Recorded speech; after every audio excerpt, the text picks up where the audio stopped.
Welcome to Canada Bangladesh Social Justice Action Research Alliance. We organize critical and courageous conversations about local and global issues connected to equity, fairness, and social justice. This is our first conversations of 2022, and I am really delighted to have our guest, Nick Dearden. Mr. Nick Dearden is the Director for Global Justice Now. We will talk about vaccine inequity globally that's happening, and particularly we'll try to understand the vaccine apartheid. And I've taken the title from one of Mr. Dearden's article published in Al Jazeera, what's going on, and we will ask questions that are not easy, difficult, but try to contribute to critical consciousness. So without further ado, Mr. Dearden, welcome to our conversation. Thank you very much. Thanks for inviting me. It's an honor to be here. Thank you, Mr. Dearden. The first question that we always ask, and obviously understanding that one's personal journey shapes their professional journey, and obviously our personal life also shapes a lot of our political views. Could you tell us that what made you get involved with Global Justice Now, and what is actually Global Justice Now? Yeah, that's a really good question. So I had a very ordinary upbringing in the UK, and it wasn't really till I went to university in London at the London School of Economics that suddenly there were so many people around me from so many different backgrounds I'd not come across before, and it really transformed the way I thought about everything. All of my assumptions were kind of thrown up in the air, and so that's how I got into activism and got involved in the left, really, and then. After I left university, an incredible thing happened. And actually, the picture that's behind me is relevant to this because that's San Cristobal, the capital of Chiapas. And in 1994, there was an uprising in Chiapas led by the Zapatista rebel army, who we hadn't heard about. I knew nothing about up to that point. And really, that was the starting gun of what was called the anti-globalization movement, this movement against neoliberal capital, against free market capitalism that was becoming so prominent at that stage. And again, my eyes were just opened to a whole world of activism and possibilities and alternatives that I didn't know about before then. And being part of that movement, which I still say was probably the most diverse and internationalist movement the world's ever seen. I mean, went from, peasants in places like Chiapas to sweatshop workers to students and industrial workers here in the global north, was a phenomenal moment which shaped my whole outlook on life. And Global Justice Now was an important part of that movement here in the UK. It had a different name then, but we were an important part of that. And I kind of committed my life at that point to this type of activism and the incredible injustices that you see between the North and the South of the global economy, but increasingly, I think, actually, divisions that you see within countries, both in the global South and the global North today, which has brought us to this moment of incredible crisis that we're living through. Thank you so much for bringing that point. That how your experience of going to London School of Economics and meeting the world. I've taught economics for a long time. After high school economics, A-levels economics, to be very precise. And at one point, I started getting so frustrated, in terms of teaching economics. Obviously, my own political consciousness is shaped by my own journey, and understanding that the kind of neoliberal discourses, the kind of market economy discourses that we teach our students. And obviously, this is just not economics. This is a very wonderful tool for indoctrination.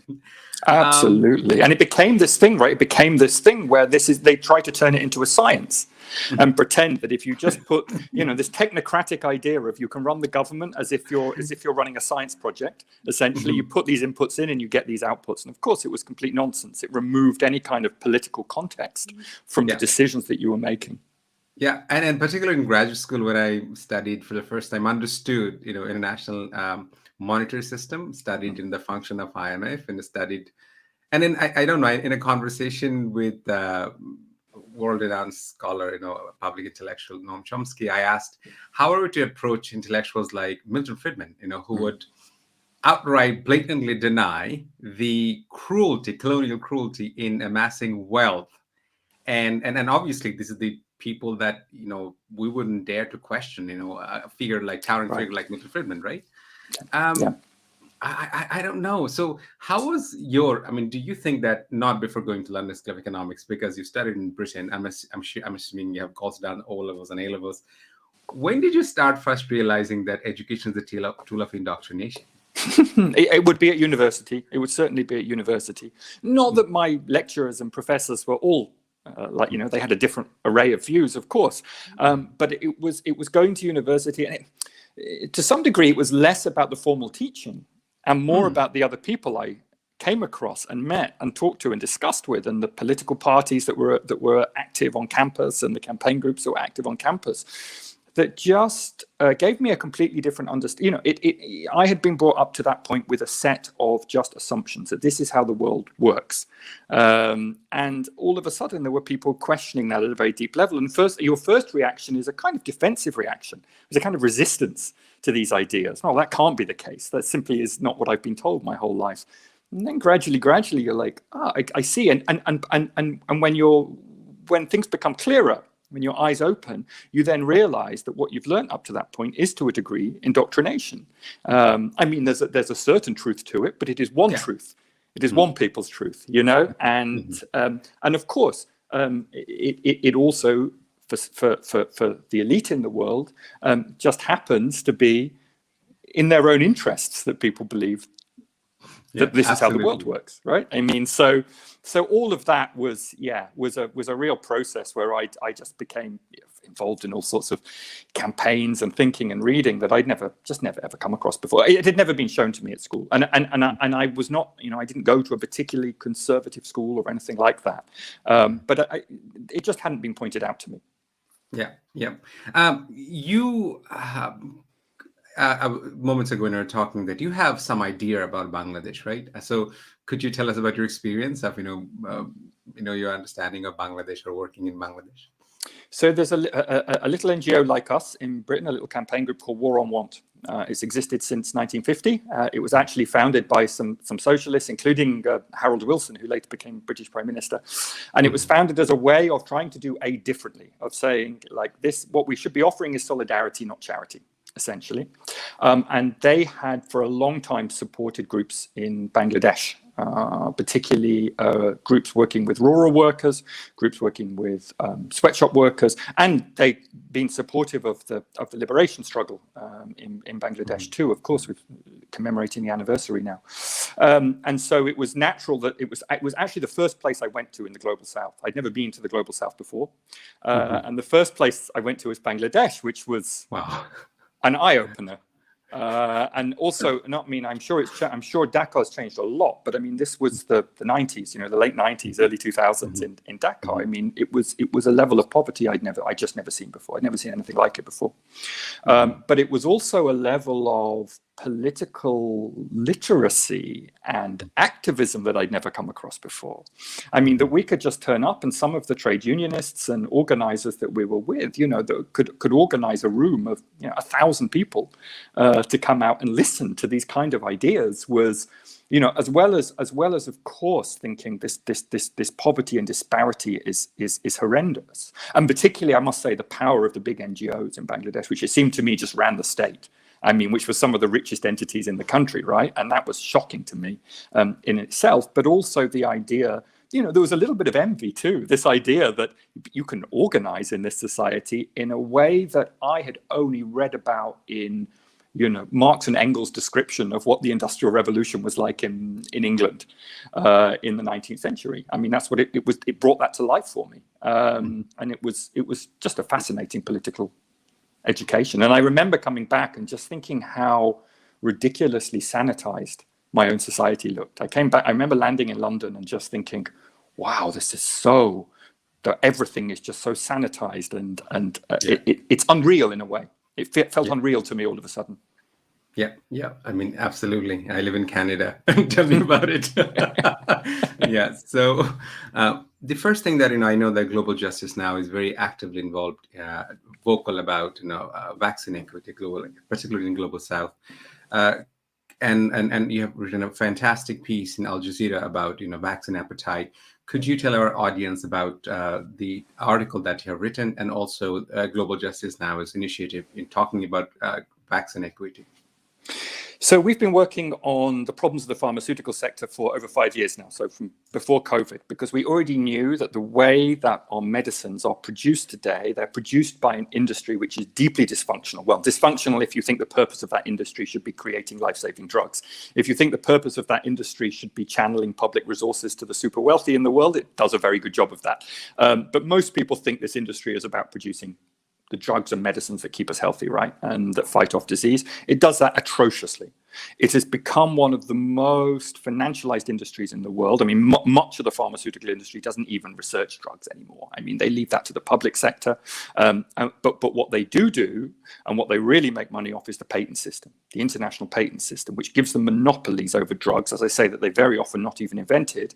And that means that they can then dictate who can produce those drugs and who can't produce those drugs, and therefore what the supply of drugs is and what price should be charged for those drugs. And very often they are just horrendous profiteers when it comes to drugs that people absolutely depend on for life and death issues. So going into COVID, we foresaw this was going to be a problem. We'd already seen, I mean, this was a problem back in the early 2000s when the HIV/AIDS epidemic was ravaging South Africa and Southern Africa in general. And we had the drugs to make people's lives bearable and stop the transmission of this disease, but the drug companies wouldn't give them without people paying extortionate amounts of money. And they even sued South Africa when it tried to simply start making these drugs for a fraction of the price they were charging. So we knew this was going to be a problem. We said to governments, do not hand over the vaccine rollout to these big corporations, because if you do, they will sell those at huge prices to the richest countries in the world, and everyone else will be left without. So this mechanism was set up early on in the pandemic called COVAX, that I'm sure many of your listeners will have come across. And COVAX was supposed to ensure some kind of equitable distribution. I mean, COVAX was supposed to buy medicines at a discounted rate from pharmaceutical companies and make sure every country in the world had a certain amount. And it wasn't enough, but at least they could vaccinate their frontline health workers and their vulnerable populations. Well, what happened? Just a few weeks into vaccines going on sale, almost all of them were bought by the richest companies. The big pharma companies sold them to the richest countries in the world, which meant we had loads here in Britain and other countries. I mean, we bought way in excess of what we needed, and other countries couldn't buy. COVAX simply couldn't buy the vaccines. There weren't any available. And so at that point, what we said is, so you've got to share this technology, particularly bearing in mind that you didn't invent these vaccines. AstraZeneca did not invent the AstraZeneca vaccine now. Oxford University did, and it was made with public money. Moderna did not invent the Moderna vaccine. Even Pfizer, which likes to claim it took no public money, that's rubbish. It didn't invent the Pfizer vaccine, right? They were rebranded, but they were privatized, and not only privatized, they were monopolized, so that those companies then said no one else can produce these apart from the people that we authorized to do so.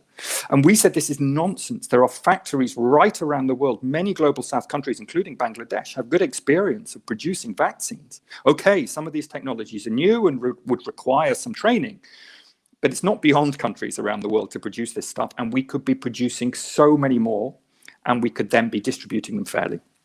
And they said no. They boycotted all attempts by the World Health Organization to share these recipes and these technologies.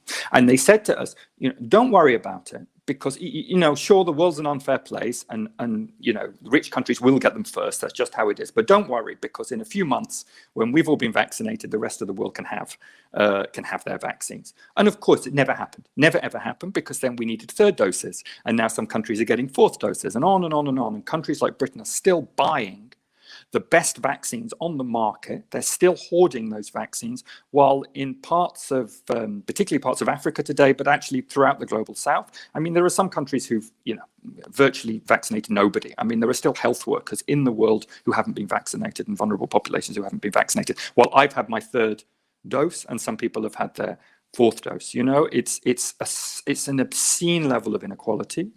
And I think the scary thing is not only the lives that will be lost as a result of that inequality, it's also that this inequality is allowing the virus to run rampant in certain parts of the world. It's allowing variants like Omicron now to rise up and start a whole new wave of COVID infections around the world. So it's a problem for all of us. It's not just a problem for the global south. It's actually a problem for all of us. But also, this is going to lock in inequality, which was already eye-watering levels, historically unprecedented levels at a global level. It's going to lock that in for the next 20 years, because some countries are never going to be able to properly recover from COVID in the way that, some rich countries are beginning to think now, well, maybe we're nearly getting to an end of all of this. Some countries are nowhere near that level. And, I experienced that problem. We were about to go to the World Trade Organization to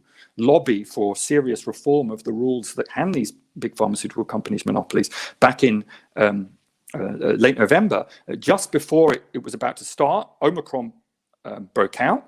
The Swiss government that was hosting the WTO conference immediately said, no travel from Southern Africa, ban travel from Southern Africa. So immediately, the people that most needed to be in that summit arguing for a change in these rules were banned from the country. So and we saw the same with the climate negotiations and so on and so forth. Some countries are struggling to even make their voices heard. The ones that we need to be listening to most are heard least. And that kind of inequality in decision making is going to fuel even worse and more inequitable rules in the future. And I remember, but obviously I'm not a fan of big tech titan prophets who come and tell us all the problems will be gone.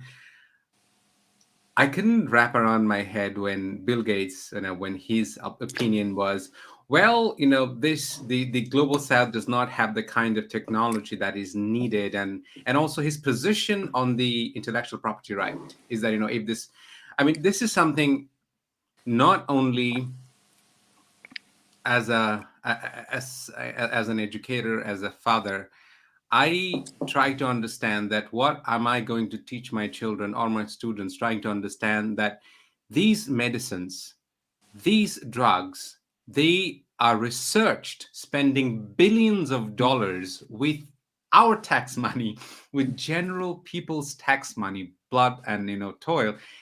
And then what happens, all of a sudden, this technology, this big pharma companies, they come and take the patent. And then when you have the tech profits telling you, no, you don't have the technologies, that you can't produce it. I don't know how to wrap my head around it. And and probably we are afraid in many ways, and sometimes maybe we are sometimes awed by this profits that we don't want to say anything about it. So how do you talk to people?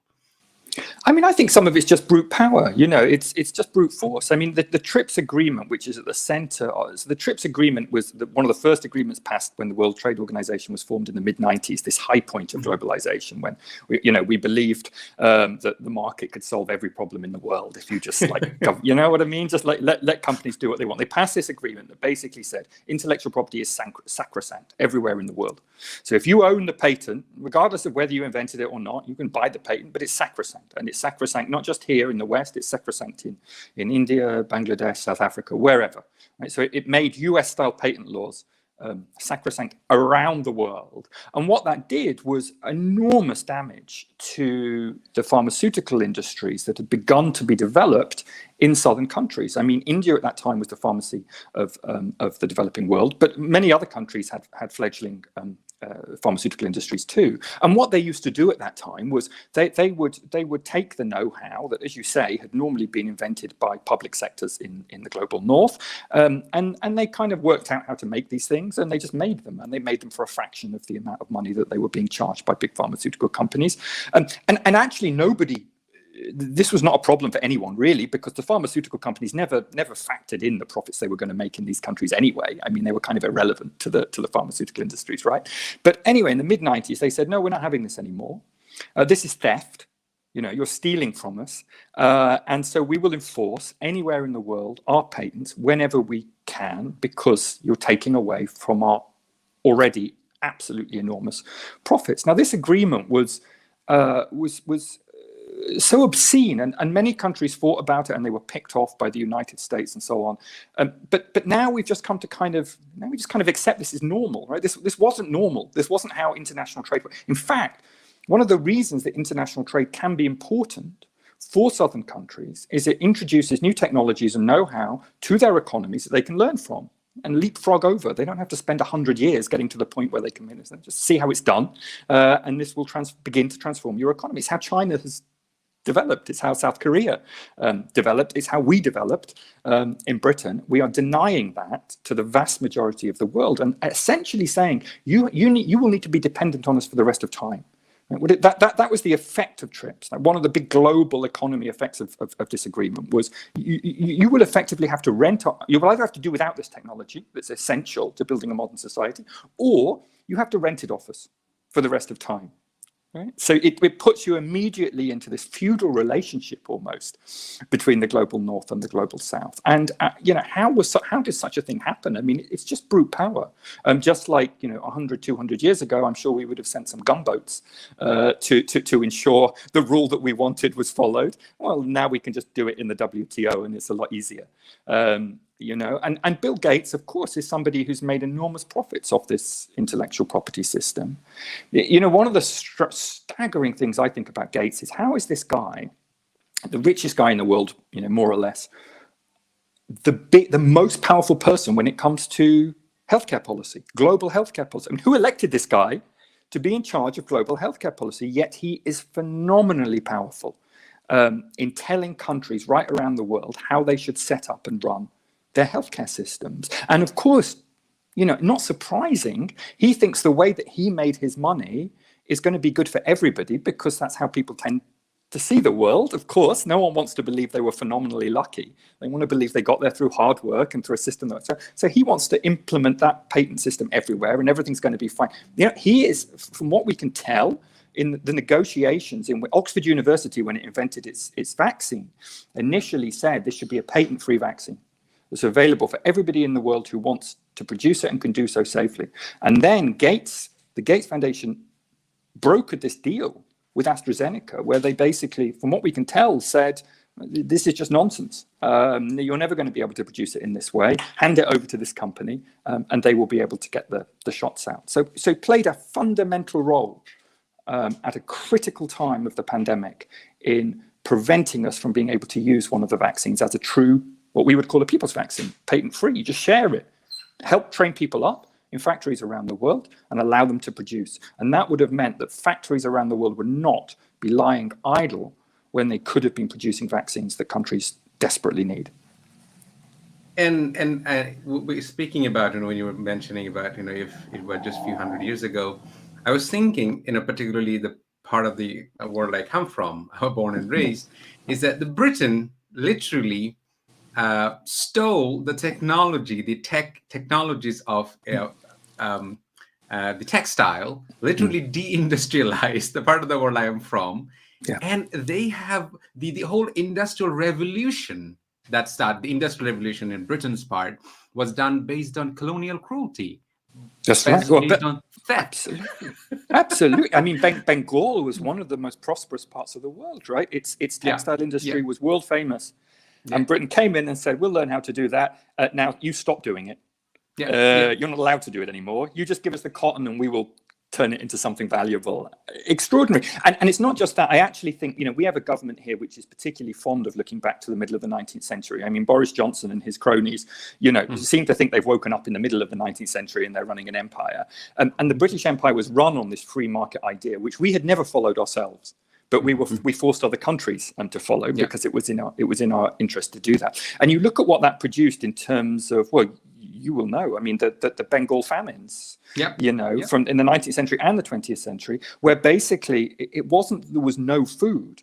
It was that they said the market will decide who gets that food. And guess what? The poorest people didn't get it. It got shipped somewhere else so that other people could have it. It got exported essentially from the region, and it caused mass death. I mean, mass death that people don't remember in this part of the world. More than 10 million people died. Incredible. 10 million people died.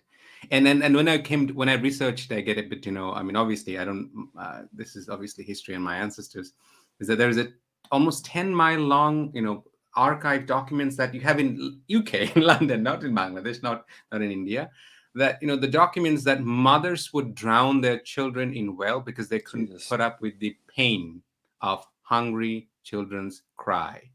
They couldn't deal with it. And I think the shameless of the empire, the continuing empire, and their ability to lie with a flat face, I mean, I don't know how do they do it, but I don't know. I mean, Absolutely. and when you were Absolutely. saying that, obviously Britain's solidarity with the 1971 war, we often forget in the historical amnesia that in 1971, when West Pakistan was brutally killing people in East Pakistan, now Bangladesh, neither America nor China wanted our independence. But somehow we have forgotten that. Somehow, we today, when it comes to global North, when it comes to countries like UK, Britain, or United States, we bend. I don't know. We worship them to an extent. Obviously, this colonization of the psyche. We have to take into consideration But moments that Feroz, you were. it's really interesting Yeah. you bring that up, because the first place I was taken when I landed in Bangladesh was to Mhm. the Liberation Museum. I was shocked. I was ashamed. I had never heard of this war. Right? I didn't know Yeah. anything about it. And I was Mhm. like, millions of people died. And it was just, whoa. Now, I'm fortunate now. Funnily enough, I live in the Bangladeshi part of London. Yeah. And outside our Where do library you now, live?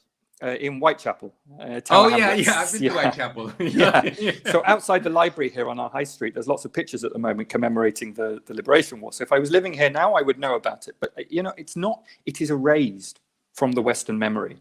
And what's put in the place is the idea, well, okay, maybe, of course there were some problems, but, by and large, we introduced wonderful technology and railways and all these other things to that part of the world. We developed them, Yeah, and exactly.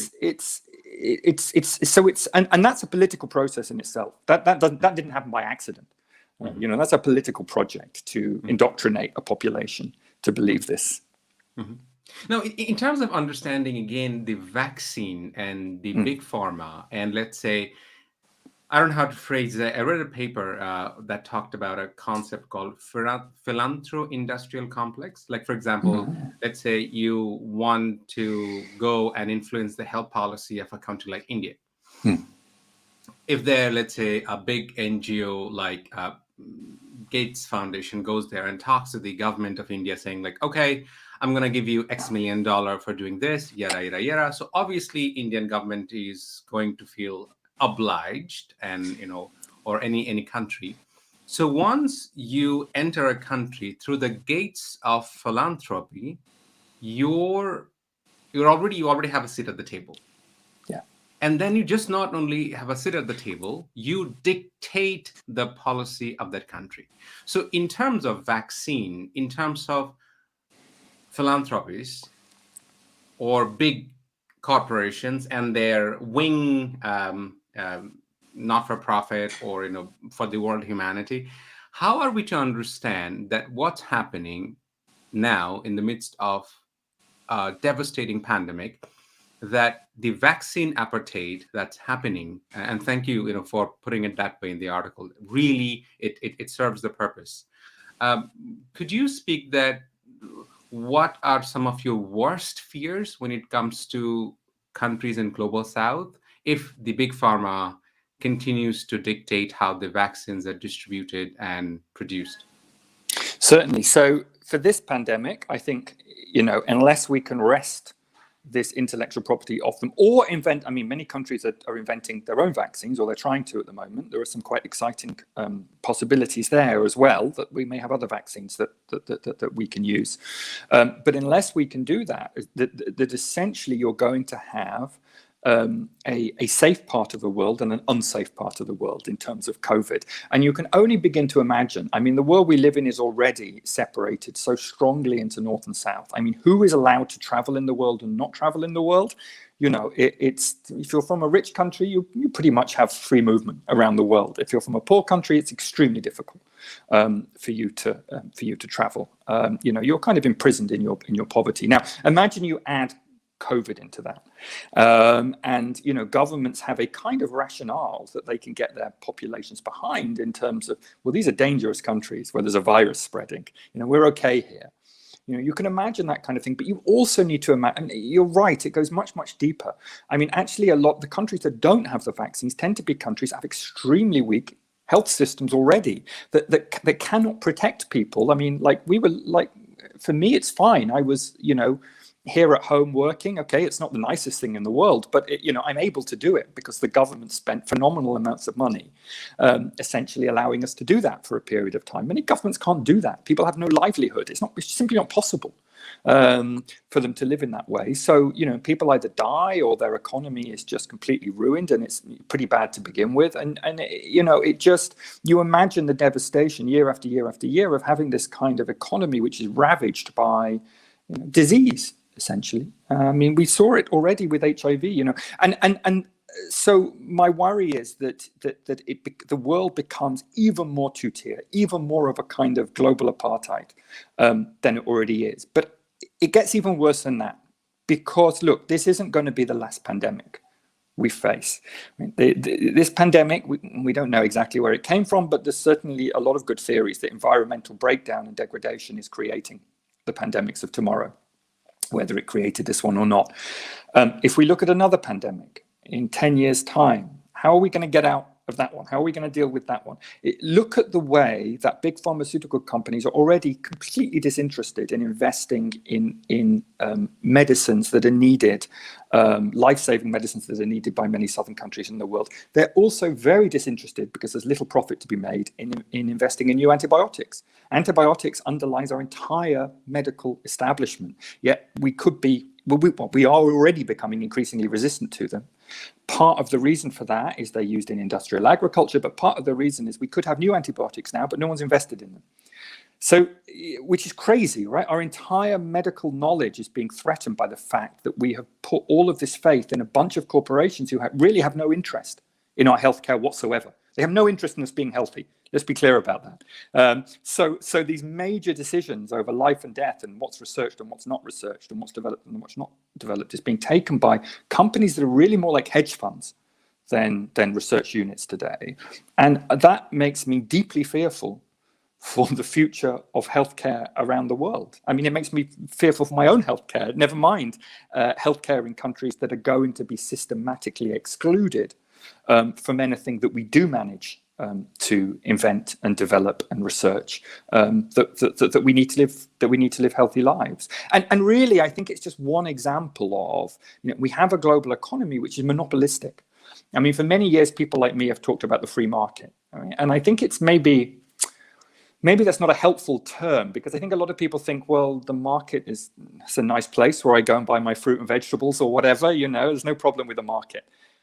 Actually, what the market looks like when it comes to the global economy is a bunch of super rich corporations, is a bunch that make that operate in terms of their investors' interests, not in terms of the role that they're supposed to play in the rest of society. And actually, these big corporations are all, in many ways, more like hedge funds or financial institutions, all about extracting the maximum possible value out of society and paying the least possible back. And we have a set of rules and regulations at a global level that allow them to do that. And that's one reason why the thing I should definitely mention today is, more than a year ago, India and South Africa went to the World Trade Organization and said, look, these rules are a problem. These intellectual property rules are a problem. We need to waive them. You need to suspend them for the period of the pandemic, so that we have no fear that we are going to be sued if we try and produce generic versions of these medicines. It's the same, right? Almost every country in the world agrees with them by now. Even the United States agrees with them. Even Joe Biden agrees with this. There are a handful of countries, including my own, that are blocking this proposal at the WTO. So hell-bent are they on putting the interests of the market and the investors, who are all of their friends and relations, ahead of getting us out of the biggest public health crisis since the Second World War. This is extraordinary, right? That's honestly how they think about the world, that they are blocking this proposal. Now, in my opinion, and where I look to for hope, is that these countries are going to start saying, well, to hell with you. Because many governments around the world are very angry, not just from the left, but the right, the center. There's a lot of governments around the world that are saying, how can we have any trust in you when you have visited this situation upon us, which is so deeply unequal that we are unable to meet even basic responsibilities to our citizens? And so my hope is that they just start saying, we're not doing it. We're not playing by these rules anymore. And indeed, it's already started. There's a very exciting project in South Africa. The World Health Organization is backing it, where they've set up a factory which is just starting to make mRNA vaccines. It's going to take them a long time because Moderna and Pfizer will not share their recipes. But they've said, don't care. We're going to reverse engineer it. It may take a year. Many, many people will die because you refuse to share this. But we're just going to do it. And for me, that's the future. When countries basically just refuse to obey the rules of this deeply neo-colonial global order. When you were talking about two-tier world, something I can't, and obviously this is like also personal to me. I've got all my jabs, Pfizer. But you see, from Bangladesh, the thing is, you can't travel, you can't get on a plane if you cannot show that you got a vaccine from a company like Pfizer. Yeah. But not everybody can afford to have that Pfizer. So it's literally, the world is already unequal enough when you talk about, race and gender and class, and sexuality, you name it. But then you need one more stratifier to make it literally. Exactly. For instance, I can tell you that, okay, you haven't afforded Pfizer, so sorry, you can't get on the plane. I don't know if I worry if my brother wants to visit me, or if my family member, if my son wants to get on the plane and see me. If it doesn't get Pfizer, he can't come here, right? So that's right. So we are literally allowing the big farmers to dictate the mobility of people. That's absolutely right. Yeah. Can I say it gets even worse than that, right? It gets even worse. Yeah. There's an example I've got. I think they've rescinded it now, but for a while, if you had an AstraZeneca jab that was made by the Serum Institute, i.e., that was produced in India, that wasn't recognized by the UK. It's the same jab that most British citizens have had. In fact, our government took doses from the Serum Institute, which is incredible within itself, right? That we were buying from the Global South's own supply. We were forcing them to sell to us, right? They took these, so some of us have had those jabs, right? But if you had it in India, we didn't recognize it. It's just racist. There's nothing else you can say about this. It makes absolutely no sense whatsoever. I'm gonna bring our good old buffoon friend, Donald Trump, when he said that we don't want people from shithole countries. Yeah. In terms of vaccine, it's literally that. Oh, by the way, where did the new variant have been found? Oh, in Scotland, Sweden, all of that. We can't impose a restriction ban. We can't impose a travel ban on them, but we'll put a travel ban on, South Africa, probably Ghana, probably, for countries from Global South. How do we come to terms with that? And how do we, if you were to explain it to somebody who does not understand this politics of mobility and the privilege of one's social location, race is connected to it. How would you explain to that person? It's deeply connected. I suppose because we have a global economy where some countries simply don't really matter. They matter in some ways. It's important that they, stay in their place and don't try and get above themselves, because that would be a threat to the way that people make money in our own society, and to the way global corporations are able to extract resources from around the world. But by and large, they don't have the power essentially anymore to fight back. And it hasn't always been like that. I think that's important to say here, because over the last 40 years, we've come to develop a very charitable, NGO-ified view of the world, where some countries are just very poor, and they've always been poor, and they're a bit hopeless, and it's kind of our job to help them out.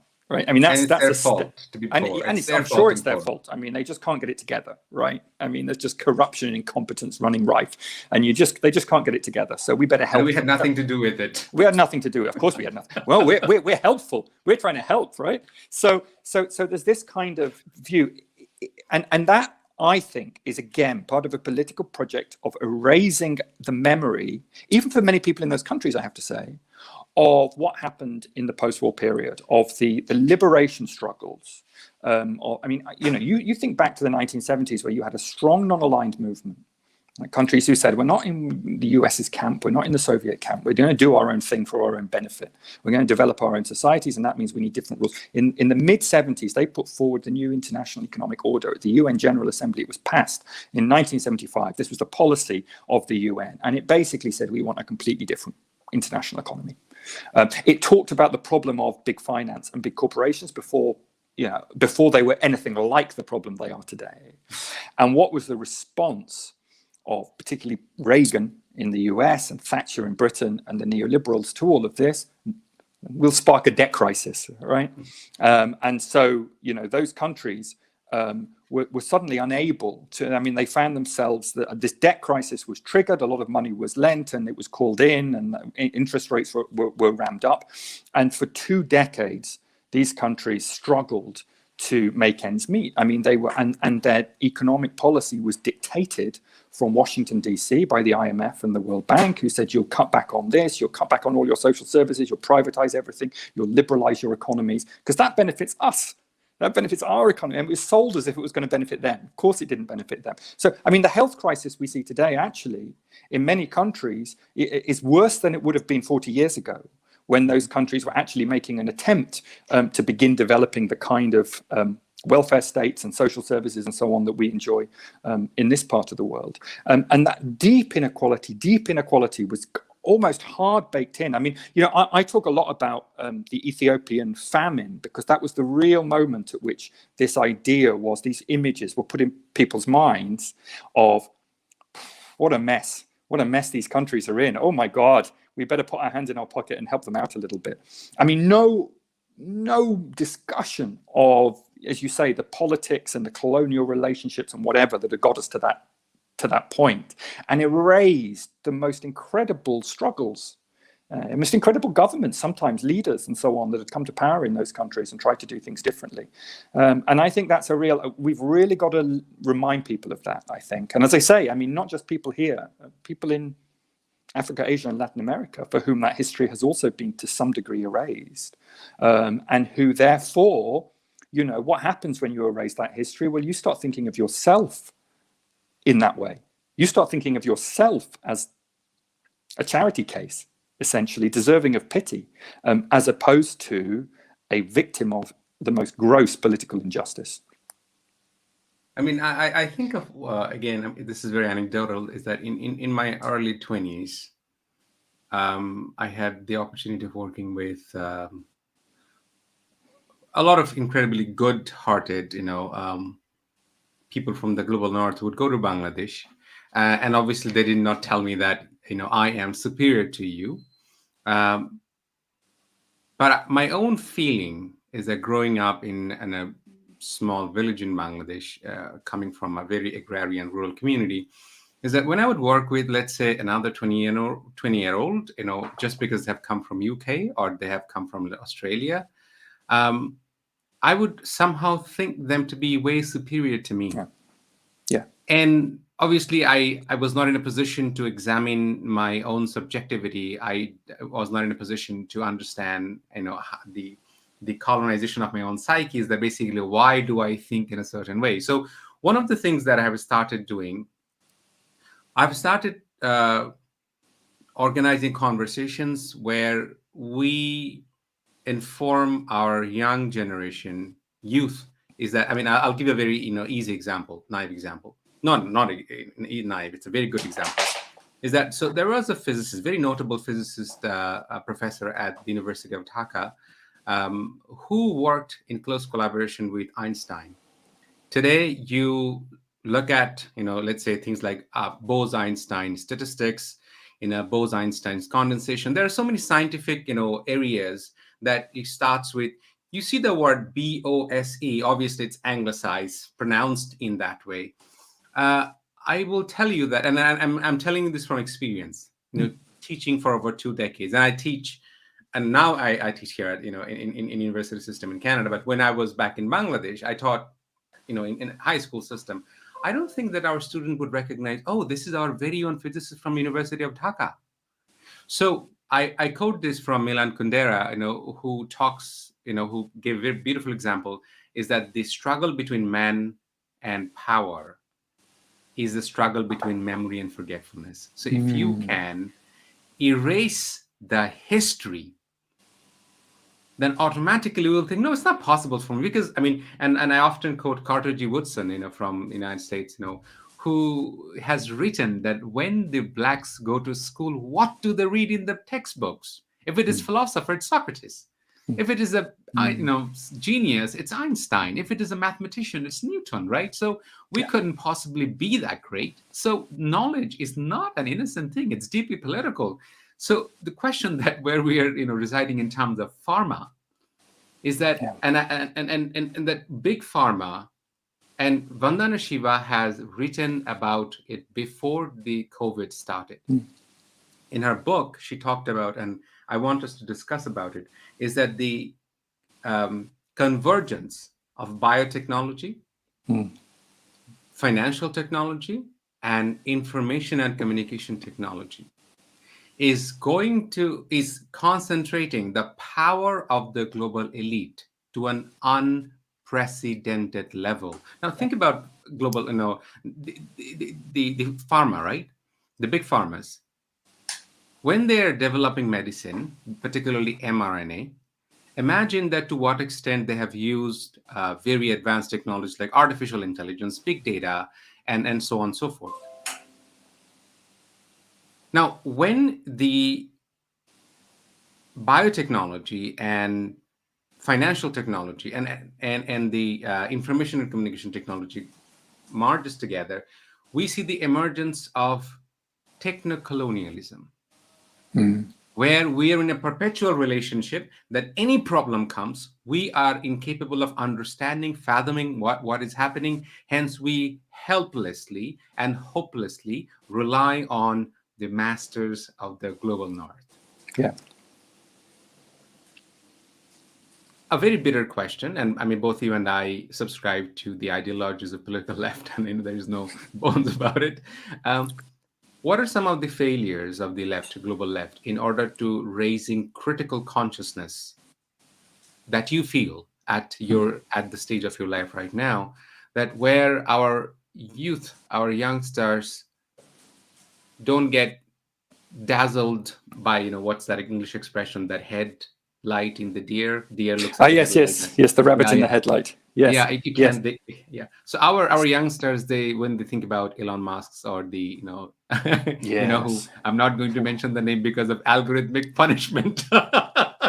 You mention the name, and you get I know. punished, penalized in your algorithm. Anyway, so could you I talk know. about that? What are some of the failures of the left? I can, and look, I want to say as well that I think your description there of techno-colonialism is so true. I mean, let's forget COVID for a minute, if we can. mRNA technology is a revolutionary form of medicine. It holds out the possibility of vaccinating against HIV, potentially. They're looking at that, vaccinating against malaria, vaccinating against certain types of cancer. It's an incredibly powerful, revolutionary technology. It is no wonder that these corporations don't want to give it up or share it. And nobody's saying they're not even going to. We're not even at the point of saying they're not going to continue making a profit off this. Even if they shared it, they would continue making enormous profits off it. It's the fact that they want to control it entirely, right? And so it's really important, not just for COVID, that we do not allow them to monopolize this technology. But it goes beyond that. Like you're saying, it goes. Look at the way they're monopolizing food and concentrating. How many of our foodstuffs are in the handful of a few corporations? Some of that technology, of which has been stolen from people across the global south. They've been producing stuff like this for centuries, and corporations have come in and patented it, and so they have to buy their own stuff back.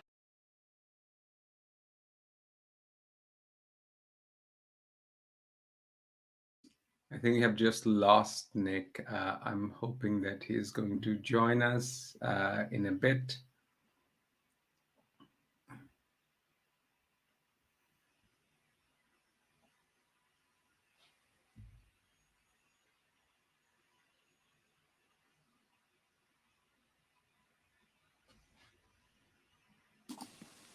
Sorry, Nick, we Oh, I'm lost you there sorry. for a sec. Yeah, don't know what happened there. That's very strange.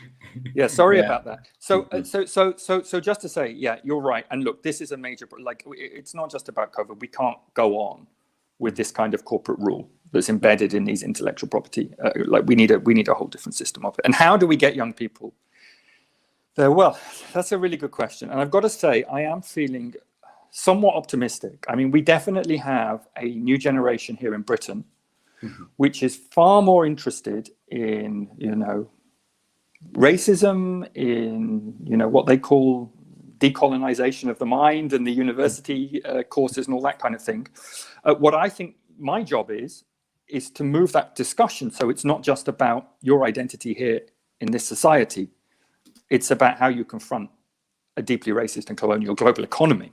Because if you believe Black Lives Matter, then how can you not look at the intellectual property system and vaccine inequality? How can you not look at the debt system and the financial system? How can you not look at the way that international trade agreements work? Because they are the living proof that Black lives do not matter in the global economy, and therefore we need to fundamentally restructure that economy. Now, I don't think we're there yet. And I do think it's very hard for a lot of young people. I mean, they have only known this kind of neoliberal society. I mean, I like to think back to when I was young and living in London at a time when it was still possible to kind of go out in the city to meet people and kind of avoid commercial relationships, in a sense, right? There were a lot of spaces, people squatted buildings. There were a lot of spaces that were just free, because either they'd just been taken because no one was using them, or because they were provided by churches or whatever, or NGOs or whatever. That's all gone. This is a deeply, deeply commodified society now. And so I think it must be incredibly hard for people to think outside of that. And I think, again, that's one of the roles that maybe we can play by telling the stories of how things have not actually been like this for very long. Not to say there wasn't a problem 20, 30, 40 years ago. There were big problems. But that I think one of the greatest achievements, if you like, of the Thatcher project and the Reagan project was instilling this idea in people's minds that there is no alternative. That's the most dangerous idea in the whole world. It goes hand in hand with what you're talking about erasing knowledge and erasing history and tradition and stuff we knew before. Erasing the idea that anything can be different, because no matter then how bad things seem, how great the injustices seem, there's no alternative. And so all you can really do is disappear into your escapism, your commodified lifestyle. The idea of collective action to build something else is not possible any longer. Now, I think we're beginning to see a younger generation that is so angry about certain things, particularly climate change, particularly borders and migration, that they are beginning to think in a far more creative way than I've seen for a long time. So there's hope there, but I don't want to. We've got a long way to go. Let's put it like that. One of my very good friends, also a public health expert, wanted us to address one of the things that why at this critical moment of human history, when we see that all of this existential crisis, not one, multiple, like we're going through a pandemic, the world is going through, and I say this. I think we got addicted to always appear happy. Everything is great. Things are wonderful. When I started my PhD, one of the first in our courses, we studied a thing called systems theory. So a professor and a bunch of professors at MIT, they studied in 1972, not today, 1972, that the book's called Limits of Growth, is that if the world continues to grow economically the way it is growing, how long can it sustain? And anybody, if you just Google and write W3 system, it will show you. In 1972, they said if the world continues to grow at the way it is growing, the world is going to face a major collapse, societal, political, ecological collapse by 2040. And the same study was repeated at Harvard University in 2020. And the result is even more grimmer. is that the way things are deteriorating is faster. The Nobel Laureate economist from Bangladesh, Dr. Mohammed Yunus, said is Yes. that this is the decade of last chance. Mm, mm, mm, But then in Glasgow, what we saw is nothing but a disaster, that where the world leaders have come together. And it's almost like a comic show to some extent, that, they're, saying a bunch of pleasantry, but it doesn't mean anything. mm. Oh, we will do it. And I find solace in honest ad version when they say the truth, but unapologetically. Nick, do you think that we are addicted to hearing sunny, good, everything is nice, that sort of, be happy, and not to see the world as it is?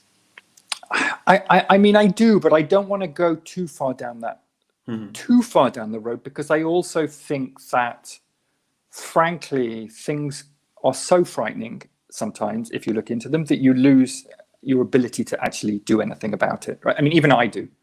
Sometimes I look at this situation, I'm like, that's too much. I don't see what I can do, even with other people, about that. And so I think it's important to retain. There's always hope, right? Yeah, obviously, there's always a hope. Yeah. And so for me, it's about how you balance that, in people's minds. Yes, it is extremely frightening. It is extremely serious, the situation we're in now. But there's got to be hope. You've got to give people hope. Yeah. I mean, absolutely. And I think that, so that's my job, I suppose, as well, is to try, even when I'm not necessarily feeling it very strongly myself, is to try to instill that in other people, because once we've lost that, we've lost everything.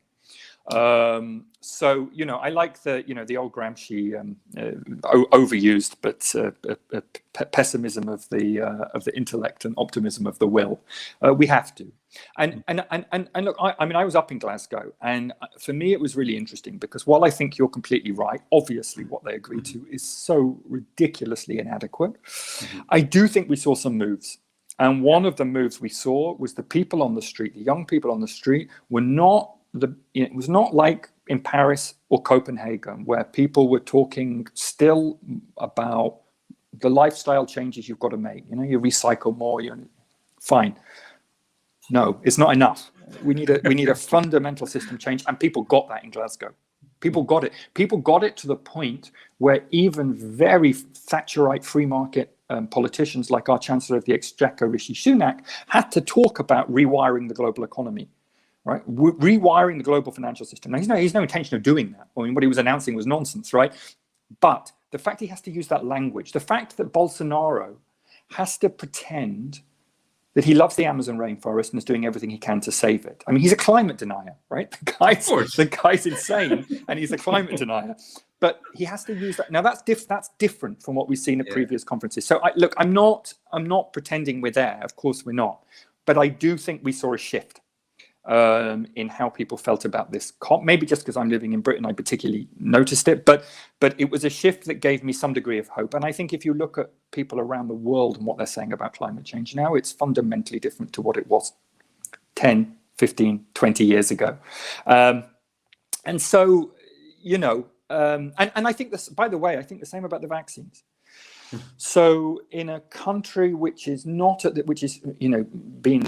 has its own political crisis over the last 5-6 years, very strange things have happened that we never thought would happen in this country. Everyone believed to be very politically stable and so on, and clearly we've got had some very strange things have happened. I think that even here, the amount of interest we've had in vaccine inequality has been quite extraordinary, probably more than any other campaign I've ever worked on. I mean, really, in mainstream newspapers, I mean, the Telegraph is the most right-wing,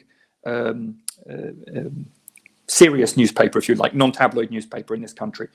It ran a comment piece 2 days ago calling for a waiver of intellectual property on vaccines because it's in all of our interests. That's pretty astonishing, and so I think there is a recognition. You read the Financial Times, right, which Noam Chomsky always used to say, the only paper that tells the truth, because the people that read it need to know the truth because they're investing.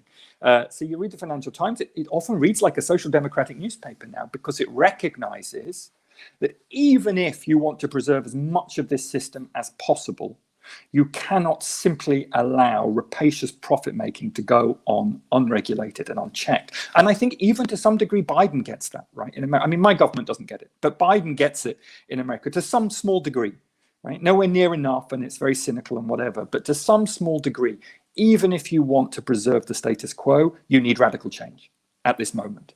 And so it makes me think things are possible that certainly weren't possible 20, 30 years ago. I mean, the kind of way we talk, just the way we talk about capitalism. Capitalism wasn't a word you could use in the 1990s, by the way, without people just, you know, you may remember, you would just, certainly in the West, you would be dismissed as a you know, communist or something like this. And it would be like, you know, now as a commie. yeah, absolutely. Now it's mainstream discourse, and it is up for discussion. And that, for me, is about people reclaiming the idea that there are alternatives and we need an alternative.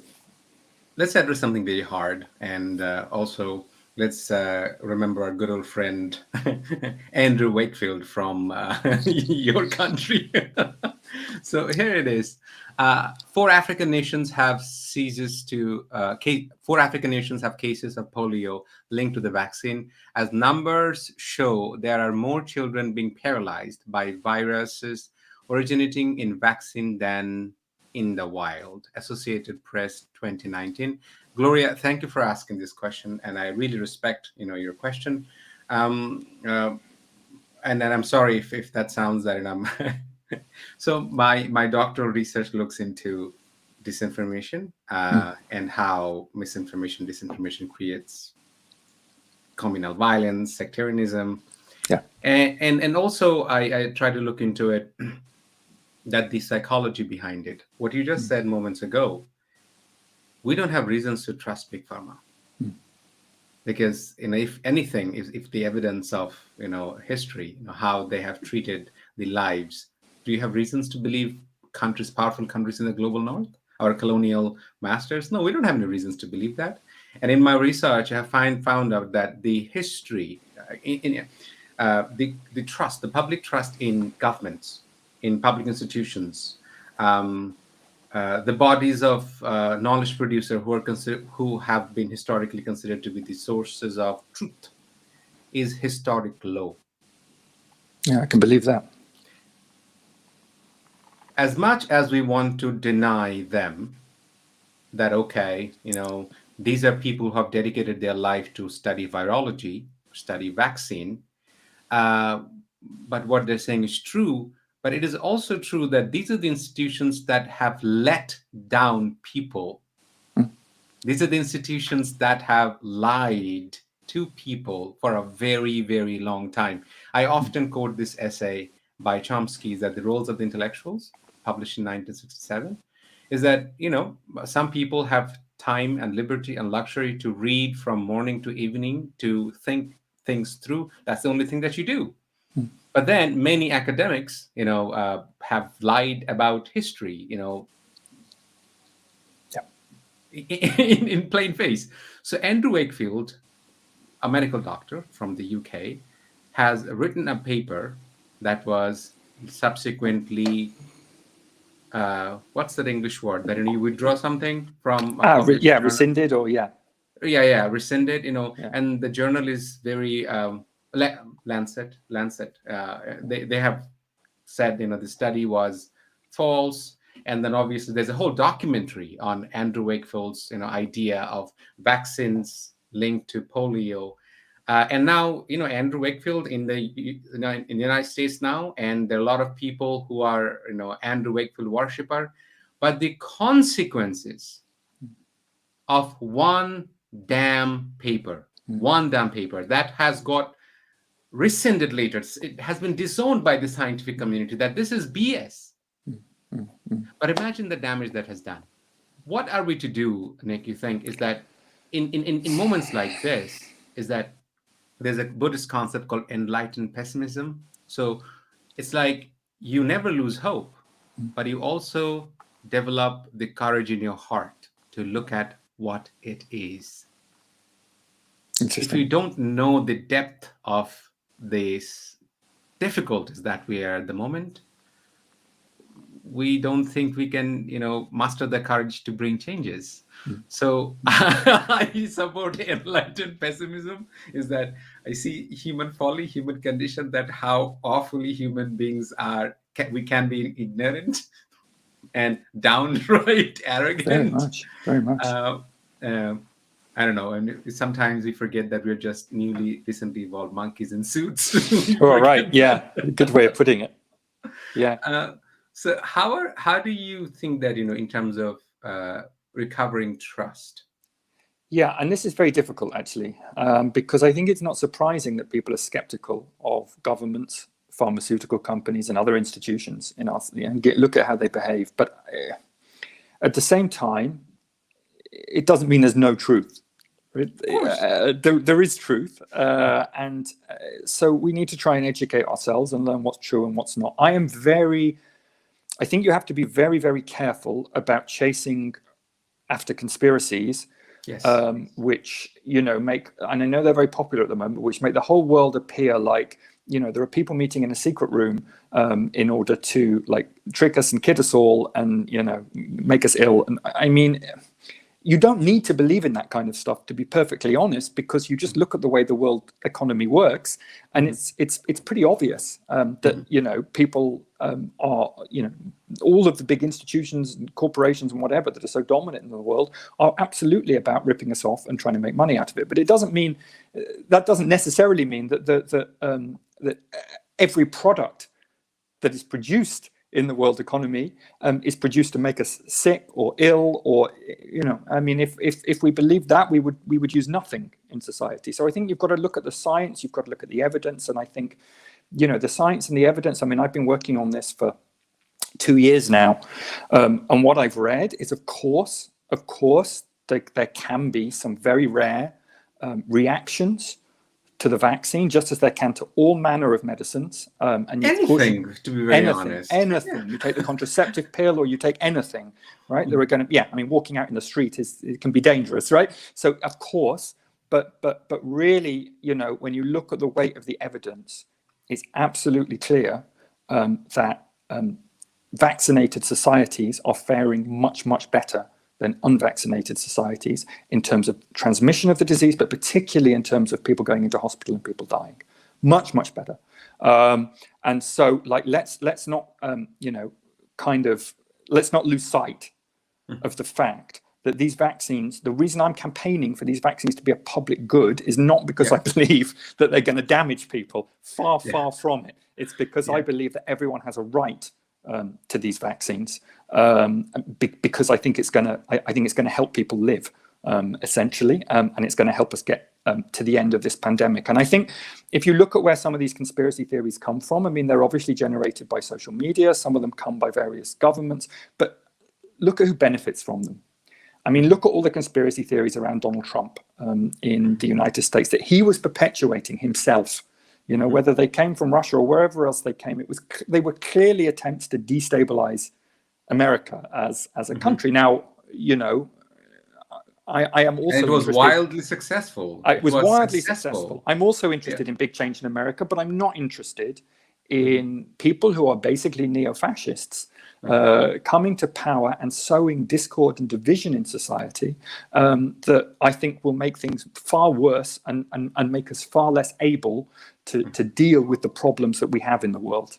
And that, for me, is the Trump project, and it's at one with some of these conspiracy theories. So let's not, we need a reasoned debate and a reasoned discussion about all of this. There's lots of views to take into account, and I accept that. But there is also the scientific method, and really look at all of the evidence and really weigh it up, and don't just look at anything that comes up on YouTube or Twitter or Facebook or whatever and believe it. Like, really look into some of the papers that you were talking about, because yes.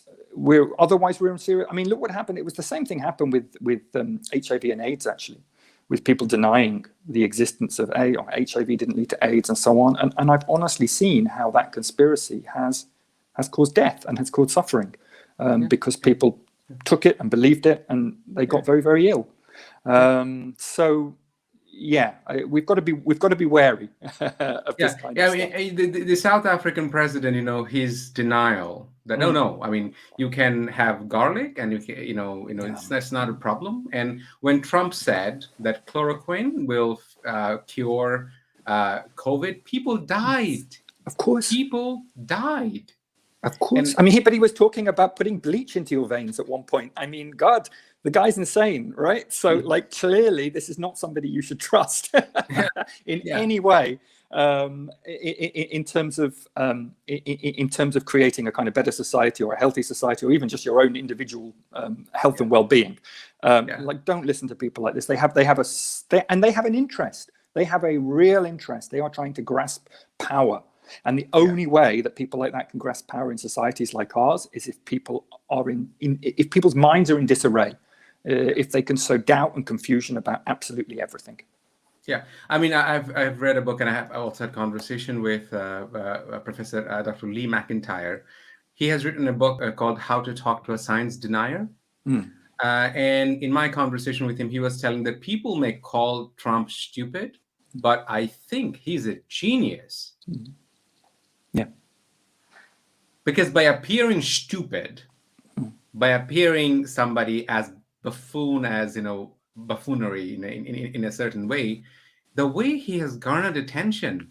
Find out one person in recent history in politics who was able to. I mean, even Boris Johnson does not become a distant second, compared to Trump. I mean, he is comical in so many ways, but I don't know.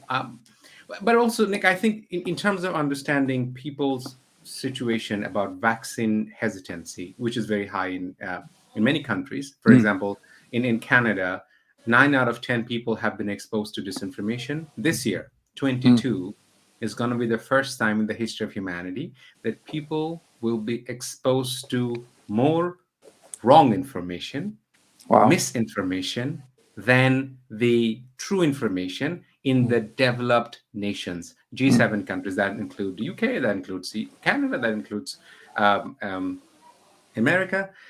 And look at what has happened in the UK. Brexit. You couldn't have a Brexit without the organized campaign of lies. No. Where is Nigel Farage now? Where is, I don't know. I think we need to start talking to each other, which we have forgotten. We really have forgotten how to talk to each other. I mean, yeah, with the digital platform, we can generate lies and spread it, but we can also talk to each other if we try. And develop trust. Yeah, I agree.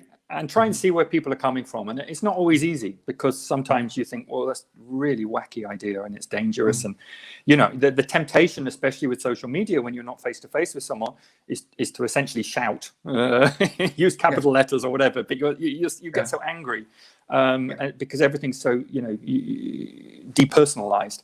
But it's really important to try to understand. And look, one of the reasons that I'm so angry at the way the pharmaceutical companies operate is because I think their behavior leads to vaccine hesitancy, right? It's deeply, and we've seen examples of it. We've seen examples of where pharmaceutical companies have basically tested their medicines on people in developing world countries. It's been a disaster. Of course, people in that region never want to take any kind of medicine ever again. It's kind of understandable. But I think our job is to create absolutely is to create that trust and say you don't have to be distrustful of absolutely everything. Be fairly skeptical for sure, but you don't have to be distrustful of everything, because I think if you're distrustful of everything, it only leads you down a road of real individualism. Because you don't trust anybody. And where, what political project is going to come out of that? I mean, only a form of fascism, I think, would come out of that. It's really dangerous, and I think that folks like Trump, whether he knows or not, have an interest in that, because we are in a period where things cannot go on as they have been. The economy cannot go on as it is now. Society cannot go on as it is now. It is too unsustainable. Inequality is too great. Environmental breakdown is too great. So there has to be change. Everyone knows this. There has to be change. And if you don't, and the change really is a choice between do you share out what we've got more fairly and create a nicer and more peaceful and more democratic world, which is what I want, or do you actually create a more authoritarian world, which is the only way that I think, the Zuckerbergs and the Bezoses and whatever can hold on to their wealth. How else do you justify in a democratic society that level of inequality? You can't have that level of inequality and still call yourself a democratic society. So you have to make a choice. Either you become a democratic society and remove that wealth and power from certain people, or they hold on to that power and wealth and you stop being a democratic society and you become a more authoritarian society. And that for me is the choice we're facing. And for those who want that more authoritarian society, the more you make people distrust everything, the more you make people confused and individualistic, the more chance you have of creating authoritarianism. Yeah, I think it's an oxymoron to think that you can have capitalism and democracy at the same time. They're not compatible. But we were told in the 90s, right? It was a marriage made in heaven. Capitalism and democracy, and wherever you've got, you remember as Thomas Friedman in the Wall Street Journal, he would always argue, or New York Times, he would always argue about wherever capitalism goes, peace and democracy follow. I mean, you can't believe it now. It's so crazy. Yeah, and obviously we haven't forgotten that the end of history. So the world has found out the remedy and solution. But also, I think in terms of, so there is a wonderful book called Medical Apartheid. That looks into there is a term called iatrophobia, which means literally in the United States, Black people do not overwhelmingly, if you see vaccine hesitancy, it has been reported even in Toronto, when at one point there was a report that in Toronto, people who have been infected, tested positive, are overwhelmingly Black and people of color. So the divide does not only occur, in the global South. Even within the rich nations, there is divide. That people who are hesitant to take vaccine, despite of having the option of vaccine, because they don't trust medical institution because how they have been treated in the past. I mean, and it's funny that the company Pfizer and has that painting. I mean, it's a fascinating book that I think it's worth reading. I think we need to have more open. I argue, and this is what happens. We had recently a debate among students in Bangladesh, from rural Bangladesh. They were discussing how the existing education system actually maintains the social status quo. So there was one particular boy. He's first generation, going to school, he's finished his high school. He was talking about how all this kinds of capital, cultural capital, symbolic capital, social capital, economic capital, creates a hierarchy. I was so overwhelmed seeing that, they're learning all of those things. What are some of, to wrap up this conversation, Nick, what are some of the things that you look forward to build a solidarity, like really a consistent and solidarity that you look forward to organize on behalf of global justice now with the global South, so that we can have a very respectful and meaningful dialogue? Well, so as an organization, it's kind of fundamental to us that we don't really, we're not a charitable organization. We don't give money out to people around the world. And part of the reason for that is, it's not to say people don't require resources, of course, and we do too, but it distorts your relationship.